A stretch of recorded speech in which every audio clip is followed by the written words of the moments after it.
Hello, my name is Austin. I'm Year 1 CM student in CTU.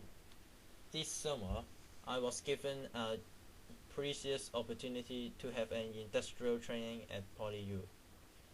This training is lasts for 7 days. Here is the schedule of the training.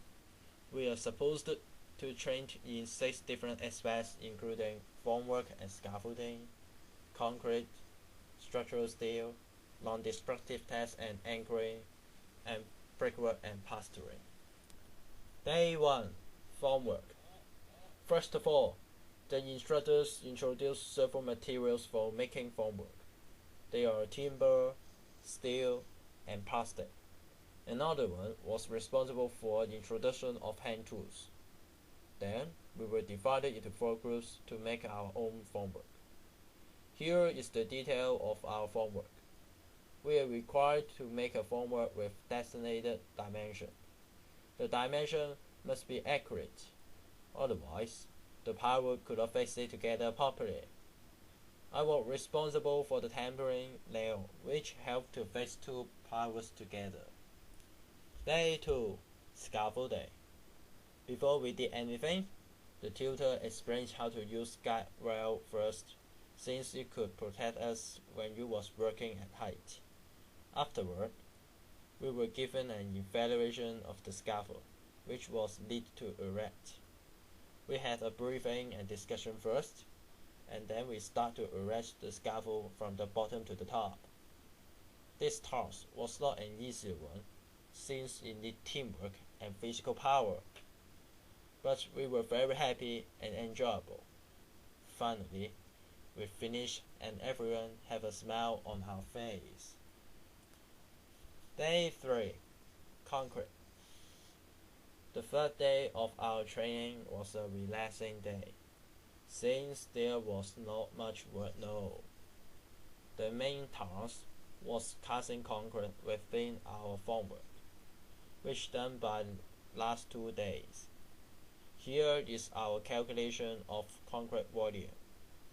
It was compulsory to do before we mix the concrete. Then, we preparate all the ingredients we need and put it all into the concrete mixer.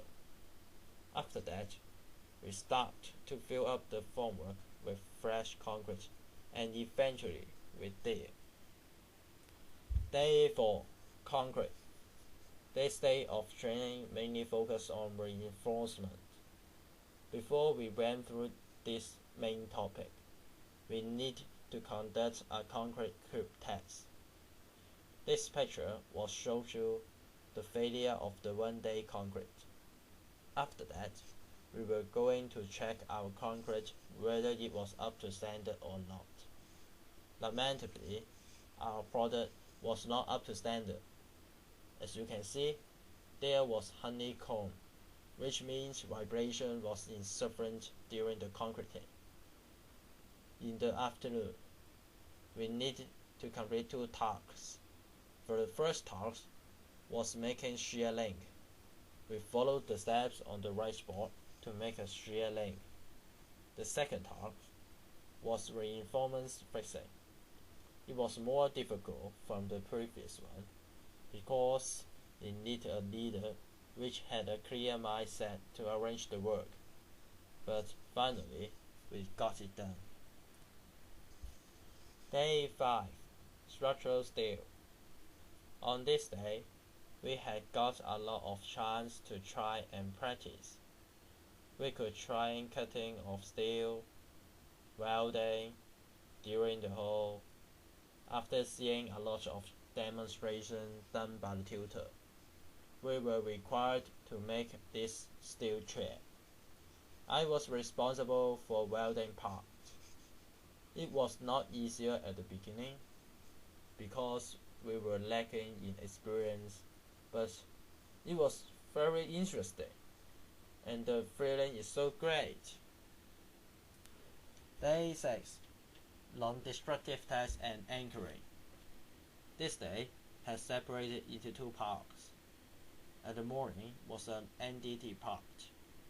The tutor introduced 4 tests in the laboratory. They are rebound harmonic test, conformity test, half cell potential test, and infrared thermography test. At the afternoon, we had an anchoring part. We had a chance to install anchors. Installing anchors seemed to be very easy to handle, but indeed, it didn't. If you didn't handle it well, just like this photo, failure would happen. Day 7. Brickwork and plastering. On the last day of the training, there were a lot of demonstrations had done by the tutor, such as brickwork, plastering, tiling, and screeding, and also a great deal of chances for us to try. I was selected in plastering part. We were designated to plaster a small area on the wall. It was quite easier than I think. Finally, we finished and take a photo with our achievement. That's all my training experience. Thank you.